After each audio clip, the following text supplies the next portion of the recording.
Hi everyone, my name is Bruno Caban. I'm the Dunn Chair in Modern Military History here at OSU and co-organizer of the CHR with Sarah Butler. It is my great pleasure to welcome to OSU and to the CHR series on anger, Professor Jérémie Foa, who is Associate Professor at the University of Aix-Marseille in France.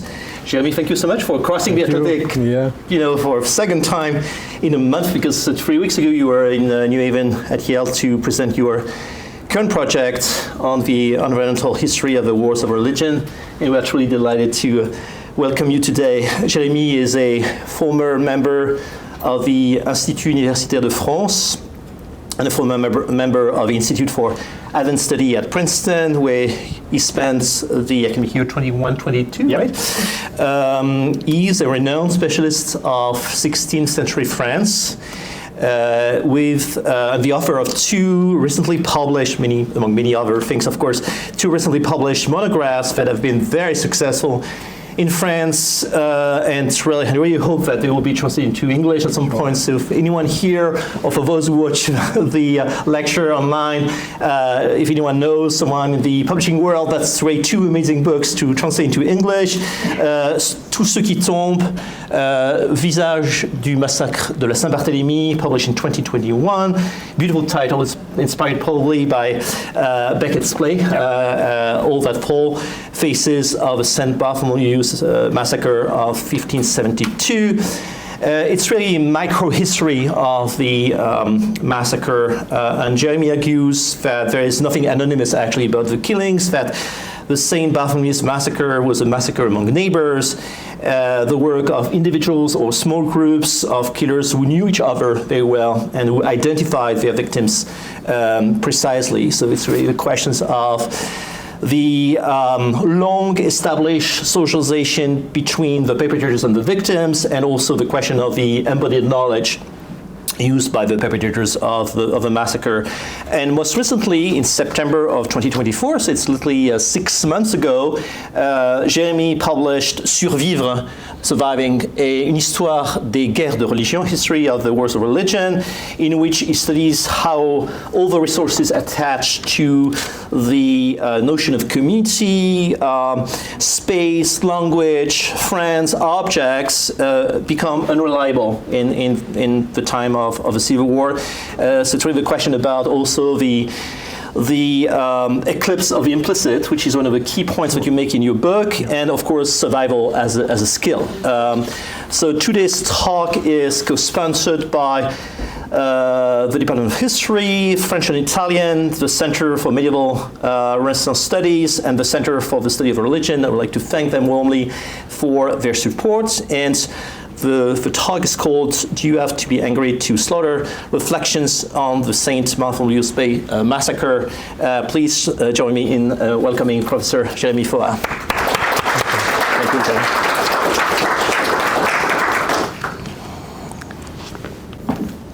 Thank you, Bruno.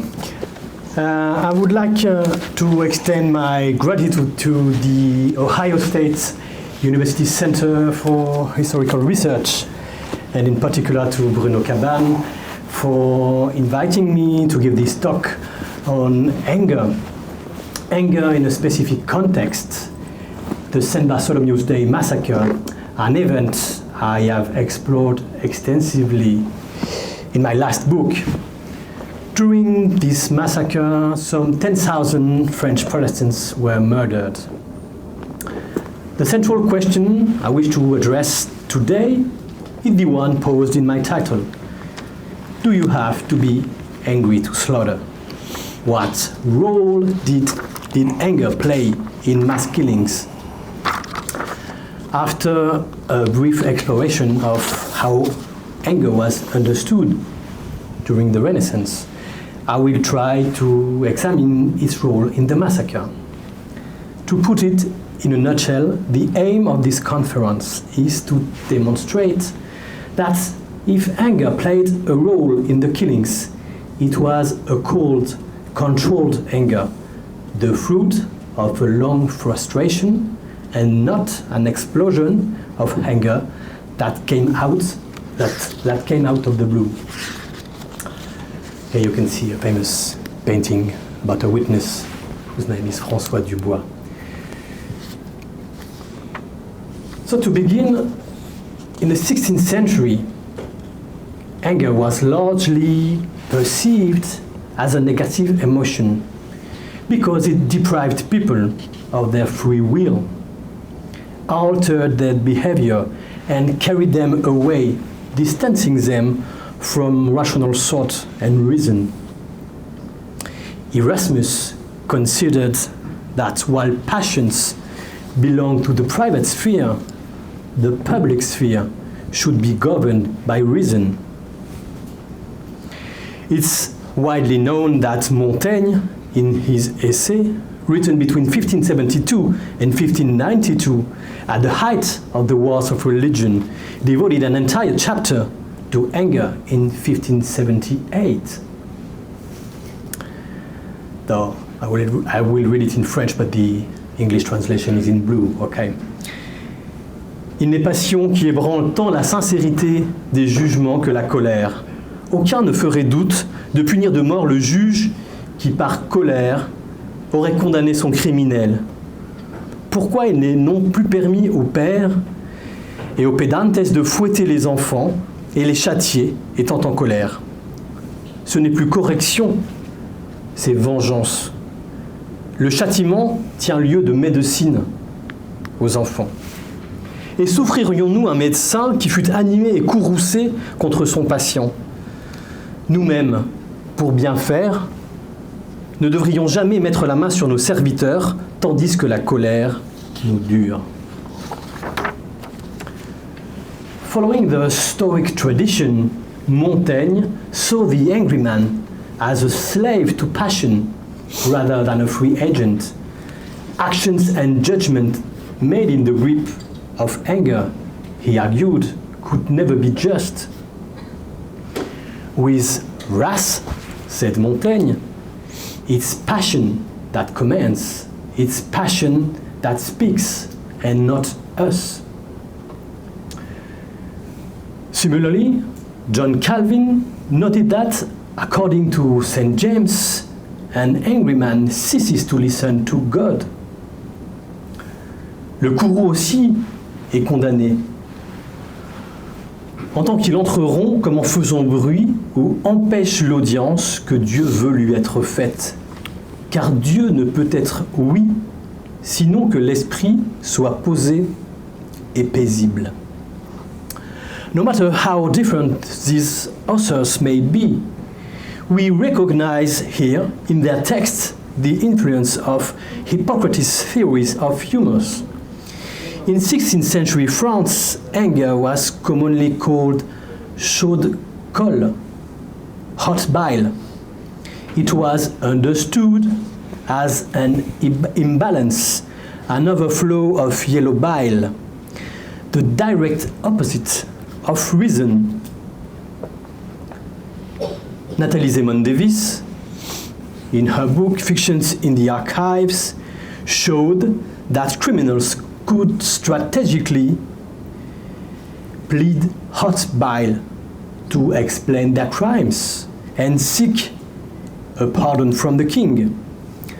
A man who had killed under the influence of hot bile, chaude colle, could be forgiven because he was not truly in control of his actions. In the same vein, Barbara Rosenwein, in Anger's Past, demonstrated that in the 15th century, anger was considered as a dangerous transformation. The verb courroucier, to get angry, which gave rise to courroux, wrath, derived from the Latin corrumpere, to damage. Wrath was thus seen as a corruption of the soul, an irreparable degradation of one's humanity. While this negative view of anger was dominant, it coexisted with a more positive view in the 16th century. A long-standing tradition, dating back to the Greeks, associated anger with the divine, and aristocratic elite. Those entitled to express anger did so as a sign of their greatness. Conversely, failing to show anger in the face of certain affronts was to behave like a slave. Now, let's come to the St. Bartholomew's Day massacre, to the St. Bartholomew's night. Our first witness is the parish priest, the zealot Catholic Simon Vigor, who proclaimed after the massacre. So, the English is in blue. Dieu a été courroucé contre le royaume pour avoir laissé un lépreux vivre en une ville contre son commandement et volonté, et plus encore pour avoir laissé les lépreux spirituels dans les villes, les parlements et au conseil du roi. Voilà la misère où nous étions. Mais Dieu a frappé un bon coup et a tout exterminé. Okay, so he's saying that the St. Bartholomew's Day massacre was a gesture of God. The French historian Denis Crouzet follows the contemporaries and has interpreted the killing as an expression of God's wrath. In his explanation for the massacre, Crouzet only speaks about the wrath of God. When the term anger appears in his work 51 times, it is 47 times associated with wrath of God, sacred wrath, divine wrath. Here you can see a quotation from Crouzet. La violence, he's speaking about the violence of the massacre, la violence n'exprime-t-elle pas une colère sacrale qui répéterait celle de Moïse brûlant le veau d'or? Following Denis Crouzet, many French historians now explain the massacre by anger. A divine anger first, which quickly became an anger of the people. In my view, the argument of anger, divine or human, is flawed because it removes agency from individuals. It is God who is angry. It is passion that leads the way, while human beings merely act as instruments of his anger. Such an explanation leaves no room for the study of human actions in the process of mass killings, nor does it leave room for personal responsibility or guilt. I have tried in my book to do just the opposite by looking for guilty people who acted in clear conscience. Hence my question, were the killers of the St. Bartholomew's Day massacre angry people?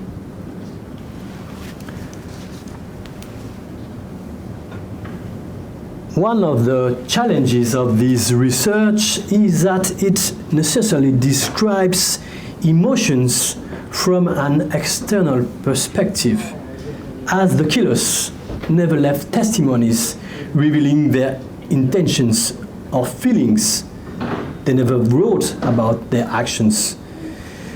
Despite this bias, let's try to gather some facts about the anger of the killers. The chroniclers of the time frequently mentioned anger as one of the sentiments fueling Catholic violence against the Huguenots. For example, the destruction of the Protestant temple of the Terreau in Lyon in 1577 was attributed by the minister Jean Ricot to anger. I read it in French, but the English is still in blue.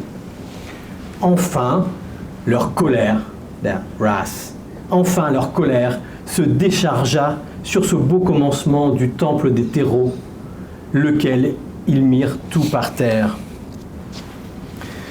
Similarly, in his Histoire des Églises réformées, Protestant theologian Theodore de Bèze blamed Catholic anger for the bloodshed against Protestants. Les catholiques, he said, passèrent leur colère sur plusieurs de la religion qu'ils mirent cruellement à mort.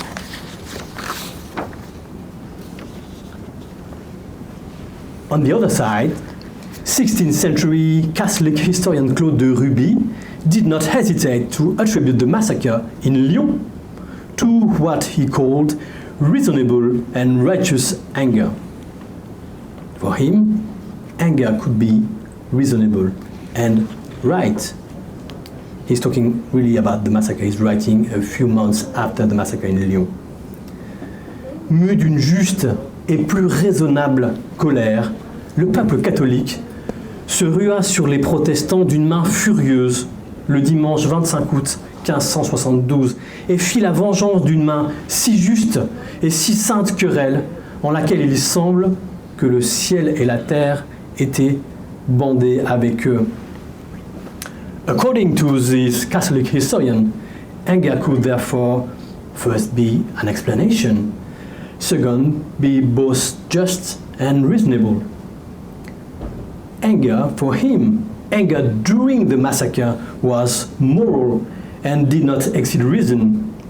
This is a far cry from Montaigne, who considered anger to be irrational and unreasonable.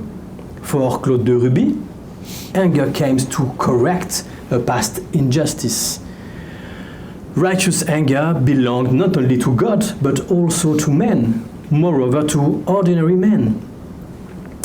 Among Protestants chroniclers, the lexicon of anger is frequently supplanted by that of rage, which had the advantage of suggesting the animality of the killers by turning Catholics into beasts.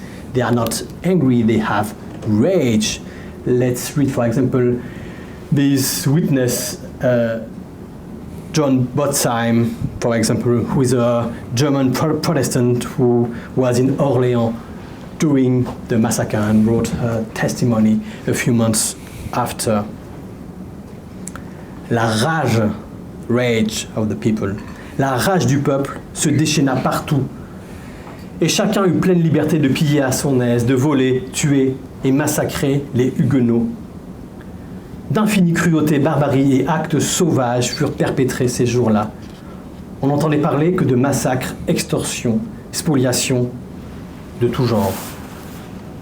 I think that one of the difficulties in studying the massacre through the lens of anger is that the language of emotions often refers to short-lived, sudden bursts, whereas the study of massacres requires a long-term perspective. On the contrary, anger has traditionally been viewed as a fleeting emotion, seizing men momentarily before dissipating. This contrast between the immediacy of anger and the prolonged nature of massacres raises critical questions. This essential link between the concept of anger and this idea of immediacy, for example, in this text written by Hubert Languet, a Protestant thinker. And I think it is a problem to think that a massacre can be created out of the blue, just out of emotion. So this text shows this link between anger and immediacy. Quelle apparence y a-t-il de dire que le roi ferait mourir les premiers rencontrés quand sa colère, anger, lui monterait en tête? Bref, qui porterait la mort au bout de la langue, comme en parle le sage. Sauriez-vous choisir un filet plus délié que de mettre votre vie et salut entre les mains d'un homme qui se change de jour en jour, d'heure en heure et de moment en moment, bref, qui 1000 fois en un jour secoue le mort de la raison selon les diverses passions qui le transporte. This common idea presents anger as an erratic and inconsistent emotion which is unsuitable for explaining a massacre that unfolded over years and involved calculated decisions. The problem with interpreting the massacre as a result of anger, whether divine or human, is that it diminishes individual agency, reducing people to mere instruments of passion rather than rational actors. What I'm trying to show now, what I tried to show in my book, is that the massacre came from a long brewing resentment. Indeed, the choleric trend in the explanation of the massacre was exacerbated when historians initiated a rehabilitation of Catherine de' Medici and showed that she was not responsible for the killings. Moreover, that the massacre had not been premeditated. Let me be clear. It is important to repeat that indeed the massacre was not premeditated. However, in my opinion, the massacre cannot be explained by an unexpected outburst of anger either. The thesis of my book is that the massacre was not premeditated, but was prepared by a long-standing cold anger. Rather than an explosive outburst of uncontrolled rage, I argue that the Saint-Bartholomew's Day massacre was the culmination of a long-standing simmering resentment among Catholics towards Protestants, a sustained anger, or perhaps more accurately, rancor or frustration built up over years before finally erupting into systematic violence in 1572. To understand this, we must go back to 1562, 10 years before the massacre, the year that marked the beginning of the Wars of Religion. During the First Civil War, Protestants who had just gained legal recognition seized major cities in France, igniting deep Catholic fears that the Kingdom of France would fall into heresy.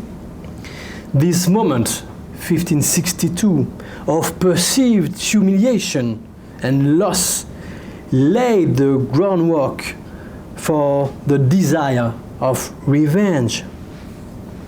I'll show the link between the wounds of 1562, the desire for revenge, and the murderous action of 1572 by tracing the experience of certain Catholic killers in Lyon. Let's have a look at our first killer, Antoine Guillens, nicknamed Le Clou because he was Seigneur de Le Clou. Le Clou was one of the worst killers of 1572.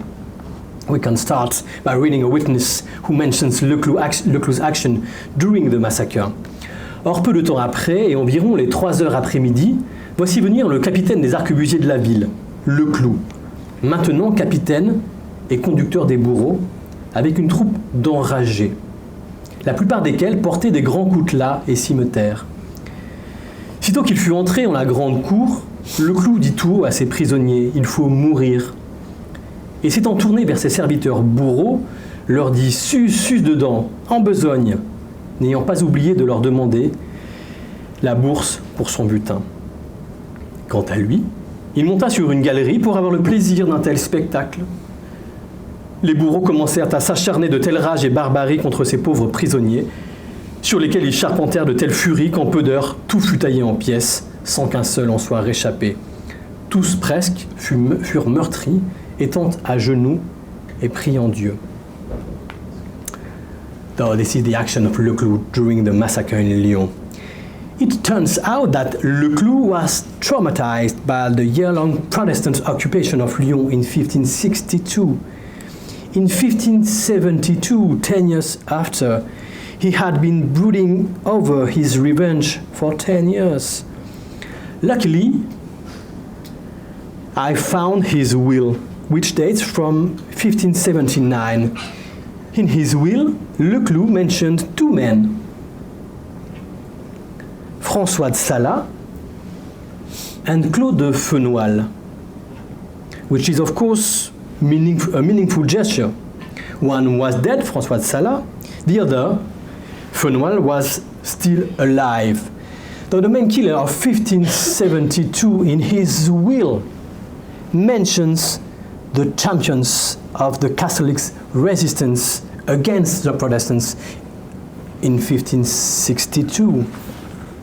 The first man is Leclou's uncle, François de Sala. François de Sala had been the champion of Catholicism in Lyon since 1562, a traumatic year in which he opposed the Protestant takeover of the city with all his might.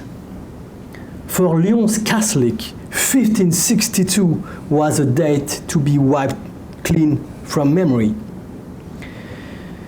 The other man mentioned in his will, Claude de Fenoil, one of the captain of the militia. In his will, Leclou referred to him as his friend, his very good friend. Strong words. Claude de Fenoil was the other hero of the Catholic resistance of 1562. Claude de Ruby depicted him in the spring of 1562 in the church of Saint-Éloi, resisting to the Protestants. He had been imprisoned by the Protestants for almost an entire year at the Château de Pierre-Cise. Many of the murderers of 1572 had scores to settle. Most of them were burdened by a decade of boiling vengeance, exhausted by sleepless nights dreaming of the punishment of 1562. Similar pattern can be found in Rouen. Laurent de Marhomme, the chief killer of the Protestants in 1572, had been a staunch fighter against the Protestant occupations of Rouen in 1562.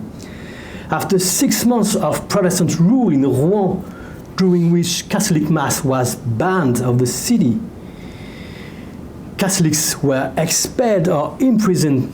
The resentment of men like Maron only deepened.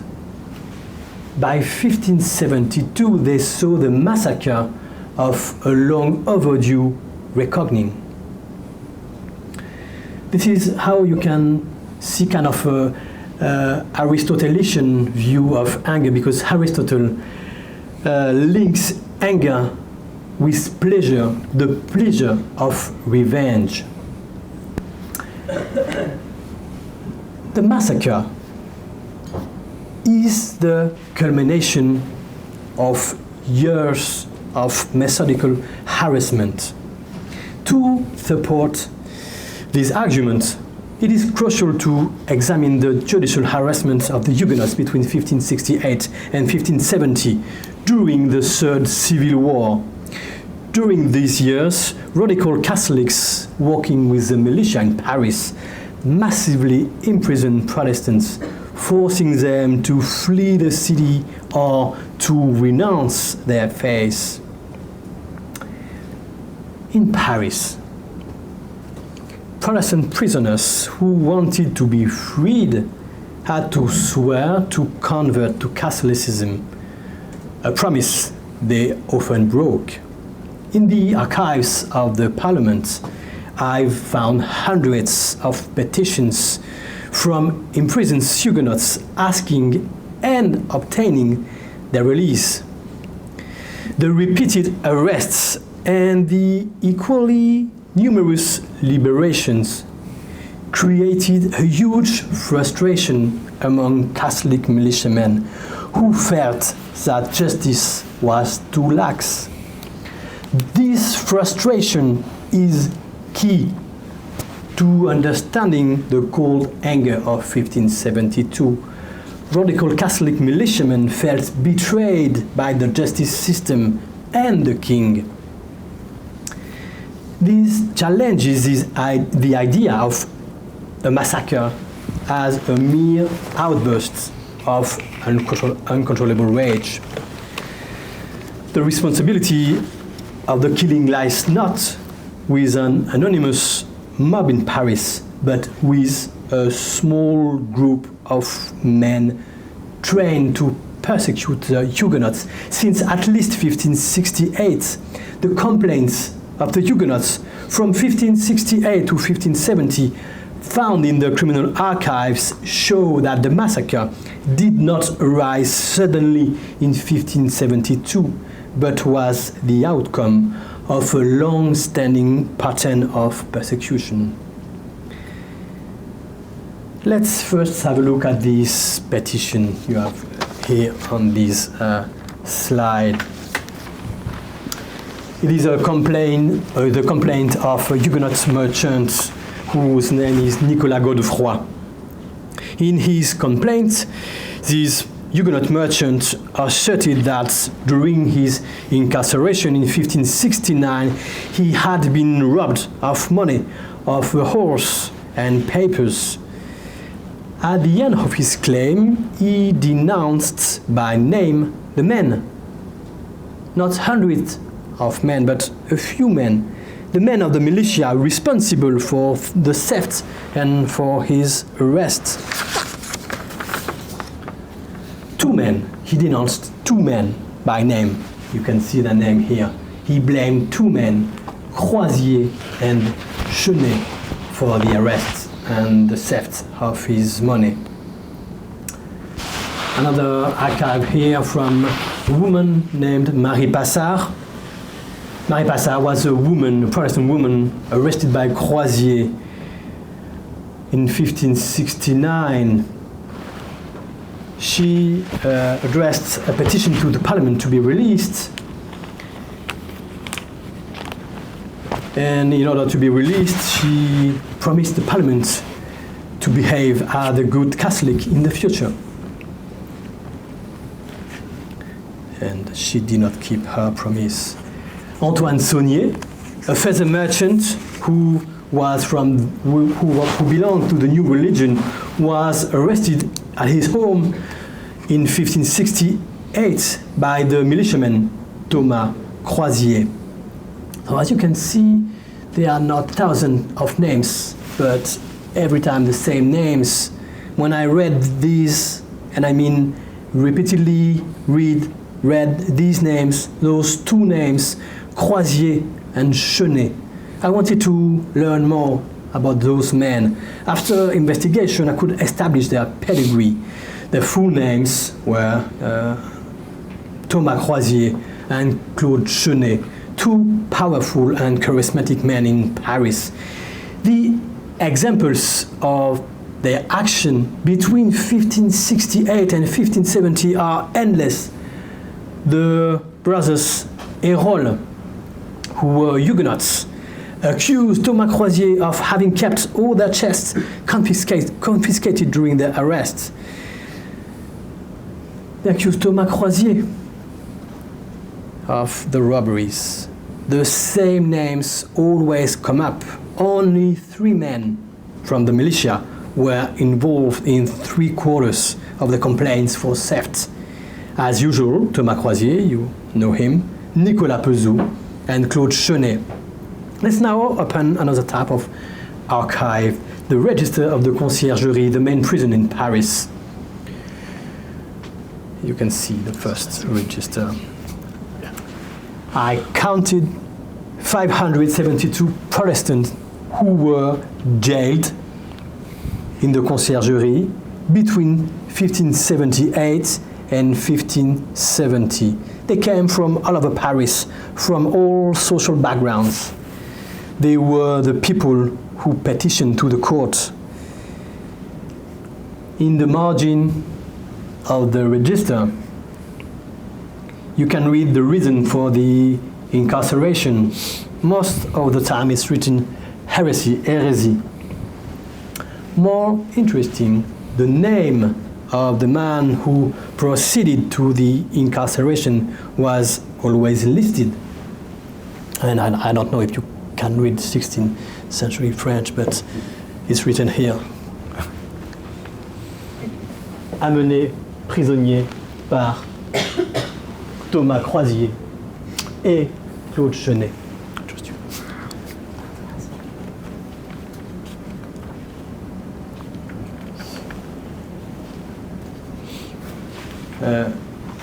Marie Passard, I talked about her a few minutes ago. Marie Passard was arrested too by Thomas Croisier. You can see in the Conciergerie archive these words. Marie Passard, femme de Pierre Ferré, marchand natif de Paris, demeurant rue Saint-Denis à l'enseigne de la Corne de Serre, amenée prisonnière par Thomas Croisier, enseigne du capitaine Couturier, et Claude Chenet, sergent de la compagnie du capitaine Couturier, comme étant la dite Passard de la nouvelle opinion, et faute d'avoir baillé caution. Now if you do the math, 3 men, I mean only 3 men, were at the origin of half of the imprisonment. 3 men, their names, you know them now, as always, Thomas Croisier, Nicolas Pezou, and Claude Chenet. Those men were militants, zealot Catholics who passionately devoted themselves to the persecution of heretics during the Third Civil War. These men were not men of the people. They were good bourgeois of Paris. Thomas Croisier, for example, was a goldsmith. Claude Chenet was the embroiderer of the king. Nicolas Pezou was a financier. They were neighbors. They all lived close to the river, close to the Seine, which is important for the massacre. What do I want to say today is that the massacre was not planned, of course, but the killers were prepared, and this is their preparation. Mm-hmm. This is how they prepared the massacre.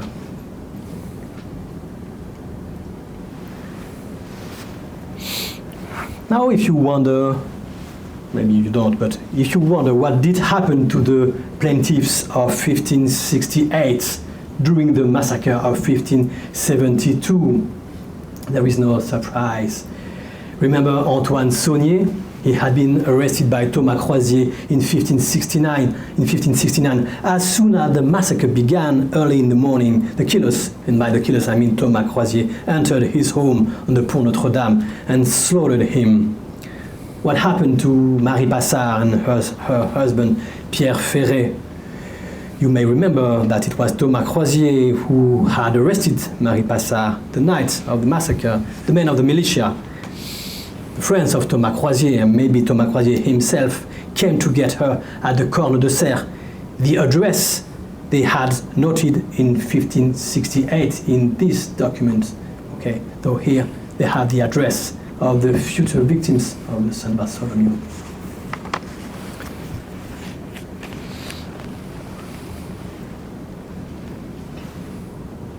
Thomas Croisier was never denounced as such by contemporaries who feared him, but discreetly pointed out by his nickname, which was his trade name. Croisier was a goldsmith with a specialty. He was a tireur d'or. Okay, I can say it in English, but you have the translation. Okay, it's gold wire drawer. Okay, tireur d'or. He makes threads out gold. So in the chronicles, you can read his nickname everywhere. The tireur d'or was the killer. Here you can read testimony by Simon Goulard, Mathurin Lussot, a Protestant, orfèvre de la Reine-Mère, demeurant à la rue Saint-Germain près du miroir, entendant sonner à la sonnette de sa fenêtre, descendit en bas, et comme il ouvrait la porte, il fut transpercé d'un coup d'épée par le tireur d'or. Okay, so now you know that the tireur d'or is Thomas Croisier. Son fils, entendant le bruit, descend soudainement et reçut par le dos un grand coup d'épée. Thomas Croisier, Claude Chenet, Nicolas Pezou, in the published testimonies, the men who were accused by the supplicants of all the thefts, the same men who had carried out most of the arrests between 1568 and 1570 were designated as the main executioners of the massacre. There is a continuity between 1568 and 1572, between the ordinary and the extraordinary, between peace and war, but also between rationality and anger. The massacre was not premeditated, but the men who perpetrated it were prepared to do so. The massacre did not come out of the blue from an explosion of anger. It was a cold-blood massacre, played with the pleasure of revenge. Most of the killers I have just spoken to you executed several hundred people mechanically and not in panic. The historian of 16th century, De Tous, who witnessed the massacre, wrote years later, j'ai vu bien des fois, et toujours avec un soulèvement de cœur involontaire, ce crucé is croisier, homme d'une figure vraiment patibulaire, et qui se vantait en montrant son bras nu d'avoir égorgé dans un seul jour plus de 400 personnes, more than 400 people in a single day. Croisier boasted of that. What I'd like to say to finish is that there were a great part of calm and rationality behind the mass murder.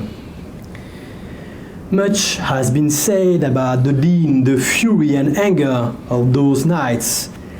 I'd like to insist, and I'd like to conclude by talking about the silence in the massacre streets. In reality, in my opinion, most of the killings were carried out at night, behind high walls, in prison, with a cold, calculating mind, mechanically and assembly line fashion, as Max Weber put it, sine ira ac studio, without anger or zeal, but with great efficiency. Remember where Thomas Croisier and Claude Chenet or Nicolas Pezou brought their victims between 1568 and 1572, the Conciergerie, the main prison in Paris. This is where I believe the majority of the murders were committed calmly and methodically in the days between August 24 and the 31st of 1572. Parisian prisons are places of mass murder. The pamphlet, Le Réveil Matin des Français, depicts, for example, the killer Nicolas Pezou on September 5th of 1572, boasting d'avoir jeté la veille, of having thrown 120 Huguenots into the water the day before, and that he still had as many in his hands for the night. When you read that, having Huguenots on hand or in his hands suggests that they were gathered in one place. And prisons are the best hypothesis for imagining the gathering place. Here again, there's nothing to suggest anger, but on the contrary, methodical, cold-blooded execution. But there are other witnesses. Simon Goulard describes the prisons of the Châtelet de Paris ou du Fort-l'Évêque as full of prisoners to whom they gave hope of release, but at night they ransacked them by 50s, then threw their bodies into the water. The closed walls, the owl at night. Nothing here suggests mass crowds participation. Nothing here suggests anger, neither, but rather a mechanical execution. Contemporary texts referring to the Saint-Bartholomew's Day massacre in Toulouse asserts that les meurtres, massacres et excès n'ont été faits par émotion populaire. The murders were not caused by popular emotion, not by emotions. In contrast to the hustle and bustle often described, one witness reported that the murders in Lyon were committed sans bruit ni émeute, without noise or fuss.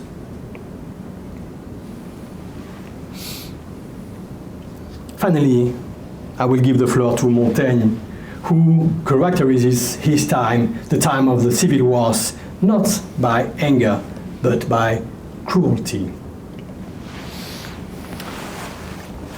Je vis en une saison en laquelle nous abondons, even my French is really hard, nous abondons en exemples incroyables de ce vice par la licence de nos guerres civiles. Et ne voit-on rien aux histoires anciennes de plus extrêmes que ceux que nous essayons tous les jours.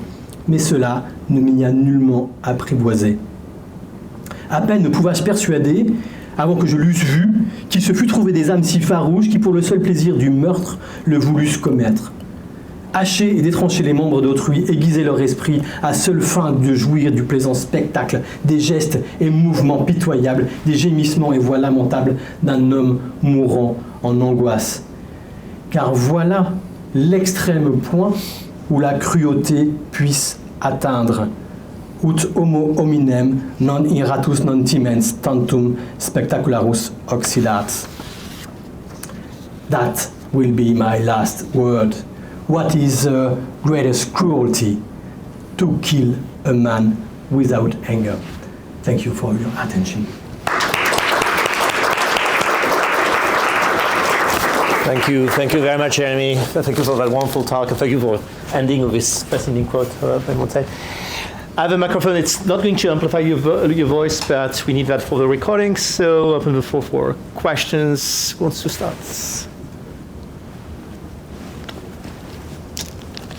Yes, thank you very much. If you could just please introduce yourself before you.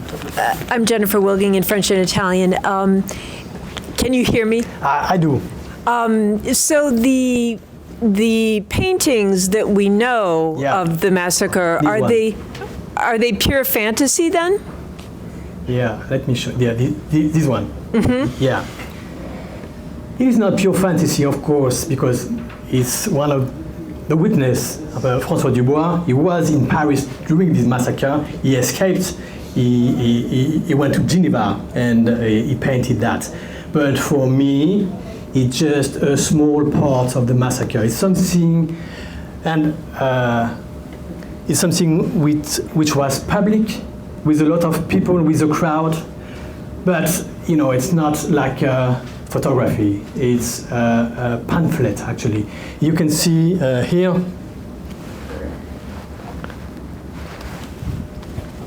He's blaming someone from the massacre, and this someone is Catherine de Médicis, of course. So I'm not saying that it's a fantasy, because he saw that. And when you see piles of bodies, of corpses in the streets, it's really moving, and of course it did exist. But in my opinion, it's only a small part of what happened. The problem is that painting is the only iconographic source of this massacre.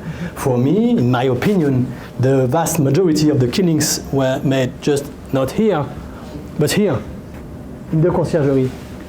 But no one was there, except the victims and the killers. Okay? So no one was in the conciergerie, no one was in the prison to paint and to witness those mass killings. So there is a problem here. He did see that. It's not fantasy, it's not false. But first, it's really unlikely that Catherine de Médicis was out the Louvre looking at the corpses. It's really not possible. And for me, most of the killings were not visible. Okay, but how to paint something that is not visible? Okay, so this is a great painting. Of course, it's It's the only one. And Dubois was there. But it's just a small part of reality. Thank you.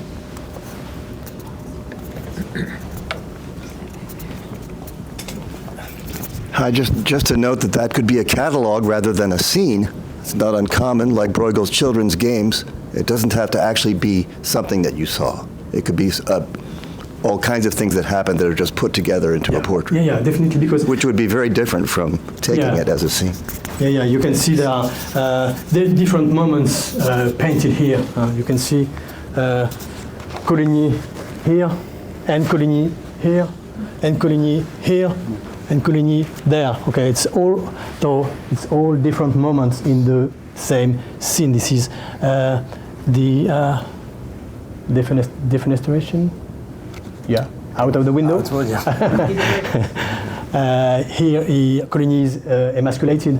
Yeah, and this is Coligny, and Coligny is hanged at the end. Yeah. So yes, it's not, of course, a realistic painting. It's not a photography, but it's a great one.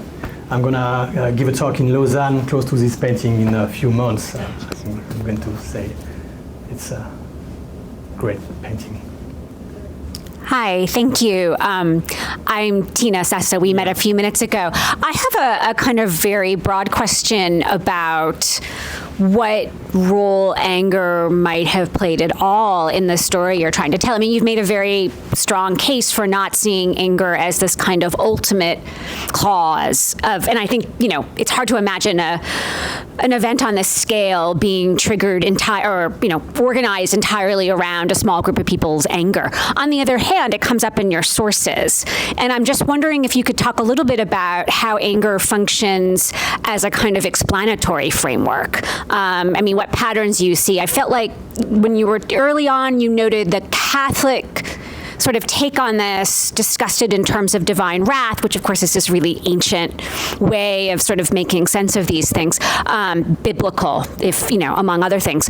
And that the Protestant line was anger, it was the Catholics who had become sort of animals, and their anger was not so much righteous anger, but a kind of unleashed. So I'm just wondering, are there more patterns? What role does anger then play in how we're supposed to understand the way they understood this event? Yeah. Thank you for this great question.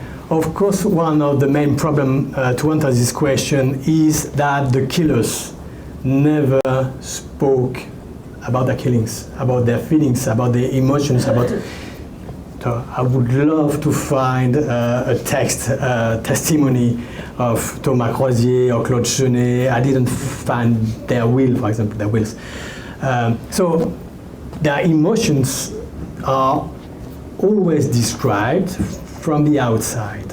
And you're right, Catholic historian like Claude Ruby wrote that it was made, the massacre was perpetrated by anger. So this is an emotion that in 16th century was an emotion that was justified to explain the massacre in the Catholic view. So, but it was always from the outside. In the Protestant perspective, you're right that all the texts I've read mentioning anger were talking about rage. Okay, it's a way of saying that the Catholics were not human. My problem is that the main historian of this massacre is Denis Crouzet. Maybe you know him. He's a very famous French historian in my field. He wrote many books about the massacre. And his main explanation is that this massacre was was perpetrated by God. Okay, it's God's anger, God's wrath, and that the killers were not individuals, but they were soldiers of God, and they did not act by reason, but like crazy people following God. Okay, by their So for me, this is a problem. For me, this is a problem because it doesn't take, it's not, it doesn't consider seriously the motivations of people. And for me, these people, of course, they've been angry in their lives. I think in 1562, for example, when Protestantism was really a threat for them. But in 1572, Protestantism was not a threat in France. It was over. They had already lost the game. So anger, for me, is not a good explanation for the behavior. This is what I, yeah. Thank you. Thank you.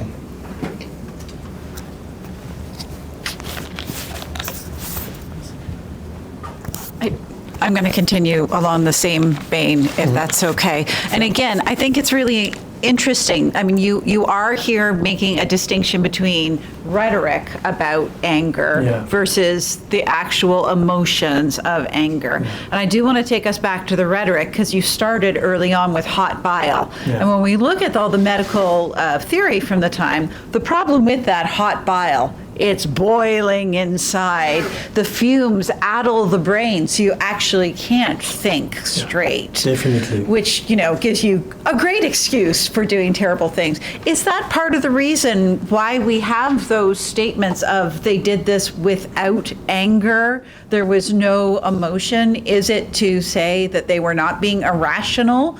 That again, they were doing the right thing. This is not something that we should be excusing because it needed to be done. In the Catholic eyes, definitely, yes. Yes, of course. And for me, of course, it's a problem. Of course, anger is a component of the massacre. I agree with that. But what I just want to say, it's really not sufficient to explain.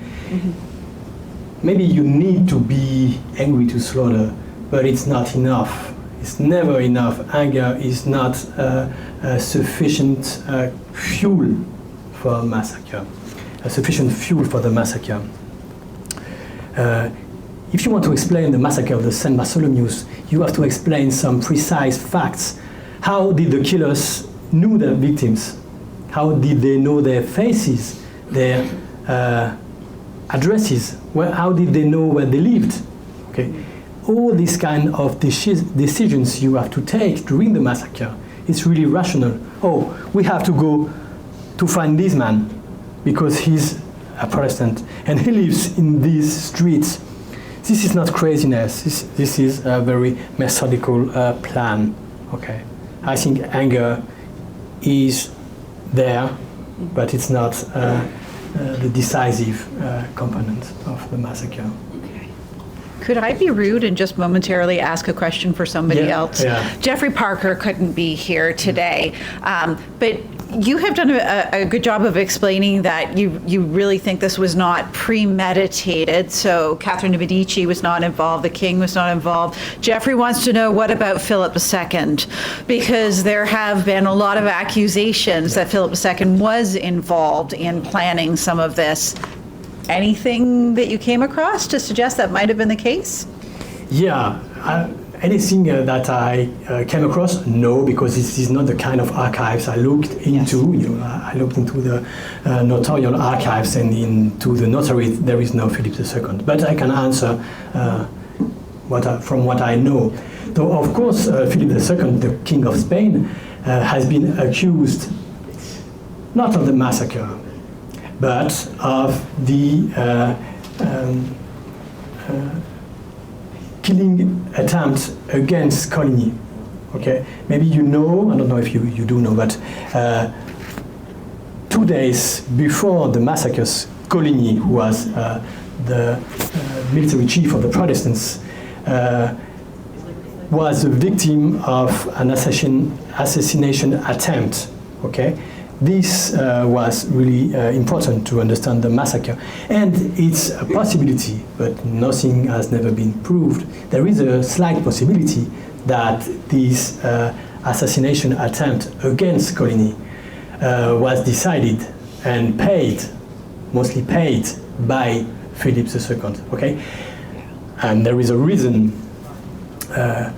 Coligny was admiral, was the admiral of Charles IX, and he was trying to convince the king, Charles IX, to go and help the Protestants of Holland. Pays-Bas. Holland is okay. Okay, you know, and it was it belonged to Philip II.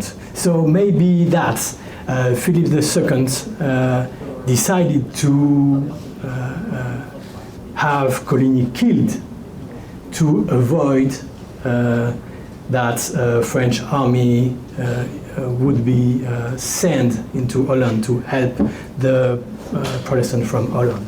Though this is a possibility, but I've never found the name Philip II in my source. But yes, it's. I think it's interesting to have a global image of this scene and to know that at this very moment the Pope was maybe involved too. Elizabeth II was not involved, of course, but she was a great player of this moment. And Philip II had a huge interest in this massacre. But to have an interest is not to be the cause of the massacre. Okay. Of course, he was really pleased by this massacre. For him and for the Pope, it was a great news, of course. Oh, thank you, Jeffrey.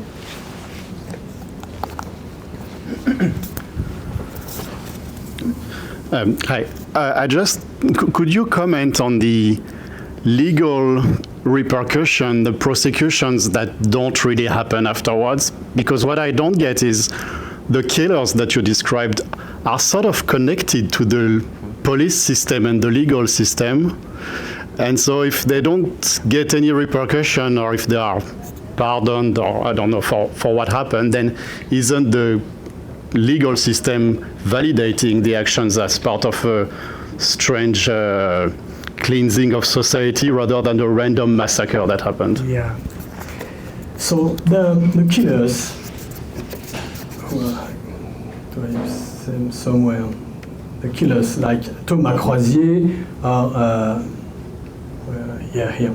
Thomas Croisier, Claude Chenet, Nicolas Pezou, they were not exactly members of the legal system. They were men of the militia. Okay, the militia, men of the militia are neighbors elected by their neighbors just to do the police. So they are not men that belong to the king. Okay, they don't follow the king's order. Okay? This is the militia. It's not the king. The militia is Paris neighborhood. It's the neighbors defending themselves and electing their police, their own police. Okay? This is the first point. But of course, you're right. Those guys, Croisier, Chenet, Pezou, and the others, they were never prosecuted. There was an amnesty, a total forgiveness of their actions. So for the historian, it's a huge problem, because if I could have found some, trials, it would be great. Trials of Thomas Croisier would be the dream for me, but no, there were no trials. But the fact that they were not prosecuted, that they had no problems after the massacres, it do not mean that Catherine de Médicis was involved before the massacre. Okay, just have to imagine she totally lost control during this massacre. After the massacre, in the streets of Paris, there were these powerful men. Okay, she couldn't do anything. Okay? She was not, and the king neither. she was not in control of Paris. So she was not able to prosecute them. She was not able to punish them. Okay. But does that mean that she was okay with the massacre? It's a good question. Actually, I'm not sure. Denis Crouzet is a historian. All his books are trying to rehabilitate Catherine de Medici, saying that she was a woman of peace, which is true. What I found in the archives is that there are a lot of links between the killers and Catherine de Medici. Okay, but what is a link? For example, she gave money to someone. Nicolas Pezou in 1573, so 6 months after the massacre, he became a judge. He became a judge. So it'd be 6 months after the massacre, he was gratified by the crown. I don't know how to interpret it. It's very strange. I don't know if I am answering you, but it's kind of ideas I can have.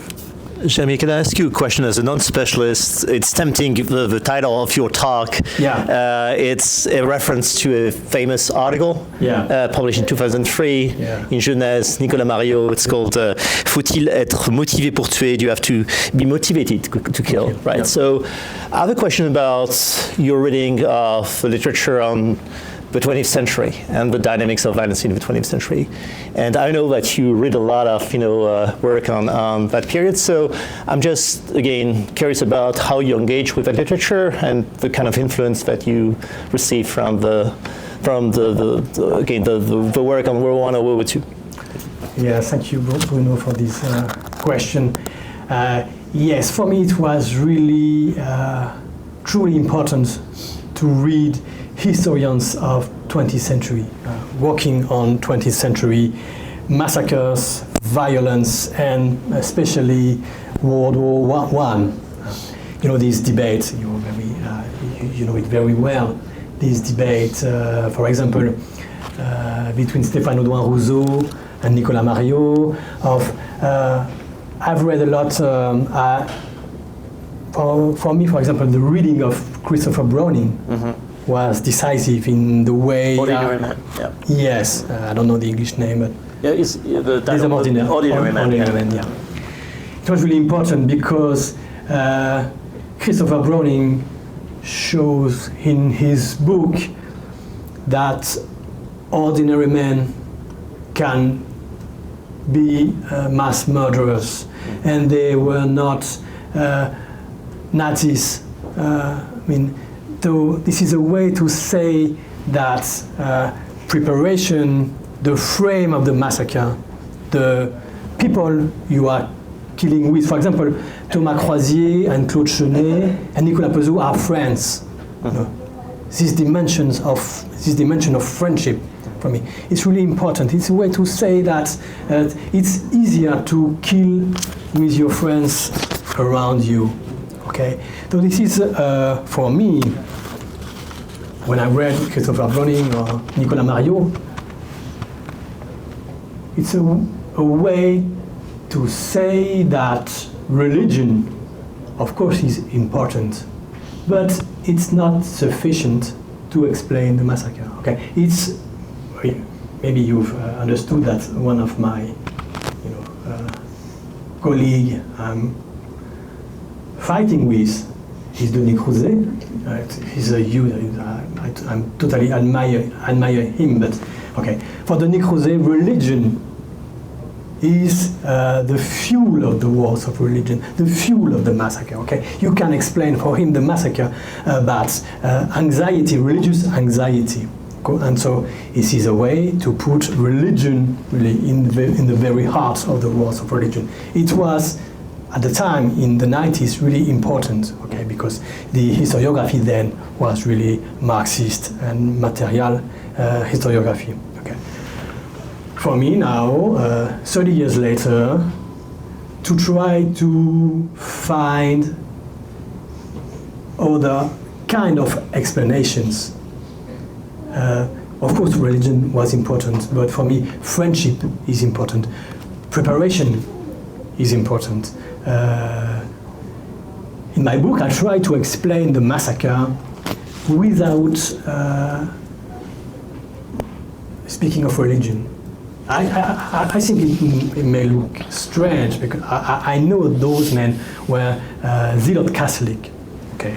But in my book, what I'm trying to do, and this is a kind of influence Nicolas Mario had on my work, is that okay, motivation and the motivation of ideology is important, but you have to think of other determination.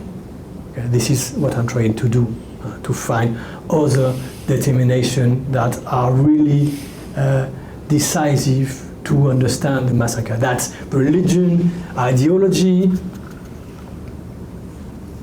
is important, but never enough. You cannot explain a massacre, this massacre, the one I know, the massacre of the Saint-Barthélemy, only by ideas, okay? Because I would put it in that way, it's maybe too sharp, but ideas don't kill, okay? This is, ideas don't kill men who have ideas kill, but the ideas in the sky, religion in the sky, God is not an actor of the worlds of religion. Yes. Of course. Thank you. Hi, my name is Ashley Jordan. I'm a graduate student in the history department. Just looking at the motivations of the three individual men, have you considered this more in like a family feud lens? And also just because the numbers are so high, could it have been murders by family members that were just attributed to these men, just in the realm of revenge? Just curious. Yes, it's a possibility. I don't know. It's a possibility. What I know is that, for example, Thomas Croisier boasted of having killed 400 men. And I'm not sure it's an exaggeration. I think an exaggeration. I think he did kill hundreds of people because it was really easy in the prisons, okay, to find hundreds of Protestants, of passive Protestants. So if you think that men like Croisier or Chenet, who knew very well the prisons, if you think that Croisier or Chenet killed maybe 200 or 300 people, you don't need to look for thousands of killers to obtain this number of victims, which is in Paris, the number of victims in Paris is 3,000. If you think that Croisier killed maybe 300 Protestants, you just need 10 Croisier to obtain this number. So what I want to say is, of course, they are not the only killers, but they are super killers, overkillers, no overkiller, super killers.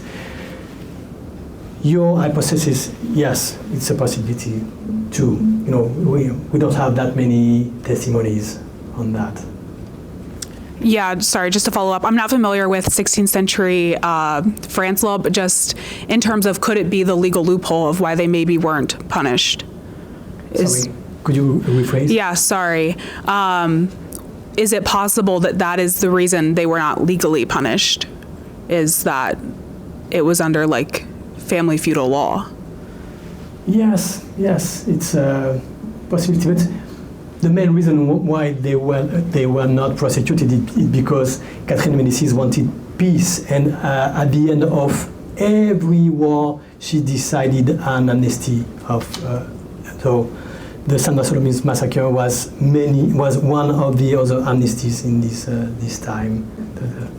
This is just in the idea of Catherine de Medici that she wanted to do peace, and the way to create peace is to forget, is to forgive and to forget.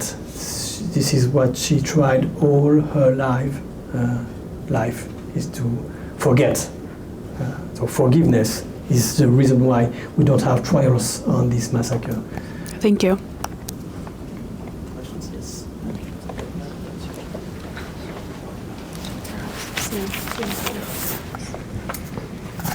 Hi, this is such a great experience to hear you give this talk. I want to ask about the perception of the St. Bartholomew's massacre in France today, which I expect could be very complex, but it would be very interesting to hear your commentary on how the French, if there is such a thing, feel about it or teach it, and how your work and the work of Crouzet and others affects and what is at stake in the work you're doing in terms of the way that the French come to grips with this horrific event. Yeah, thank you for this question. So my main answer is that the books of the historians have no effect on society. Yes. So this is my first answer. Of course, I can be longer. But so how do French people consider the Saint-Barthélemy today?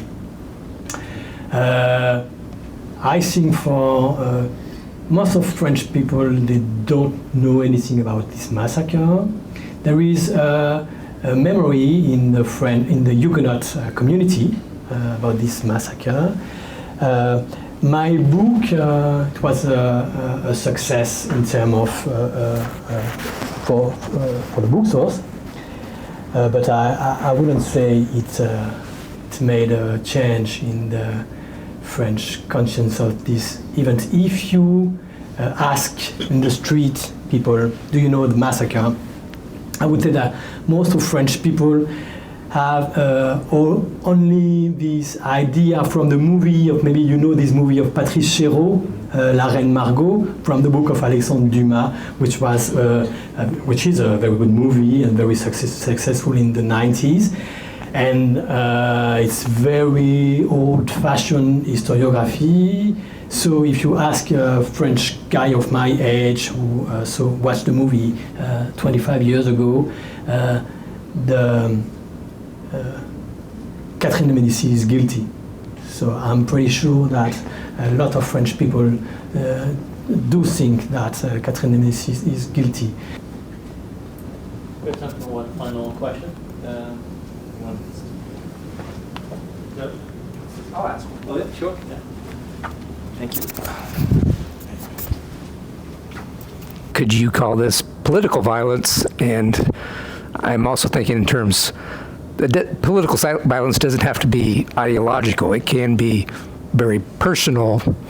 And so would you call this the massacre an example of political violence? Yeah, thank you for this question. I wouldn't say political, but I see what you mean by this word, but maybe a social violence. For me, it's a massacre into the neighborhood. So it's a neighborly massacre. And there are lots of banal motivations, not religious motivation, but I found a lot of examples of husbands who decided to take advantage of the massacre to get rid of their wife, and of course on the other side, wives deciding to take advantage of the massacre to get rid of their husband, of their old husband, for example. I'm not saying that the massacre, well, it was only a question of, to get rid of your husband. But it exists, Some of the killers decided to get rid of another merchant in front of their place. Okay, there are lots and lots and lots of social, economical, personal motivation to understand such a complex massacre. So religious motivation, of course, is important and maybe decisive. Okay, and Denis Crouzet did the job. Okay, It's a great book. Okay, religion is important, but you have to take into account a lot of other motivations, like the hate. When you hate your neighbor, when you hate your wife, when you hate your husband, when you hate your daughter, for many reasons. I don't know if you have reason to hate your daughter. You can have many other reasons than religious reasons to participate or to take advantage from a massacre. Please join me in thanking Professor Foa for his wonderful talk. Thank you so much.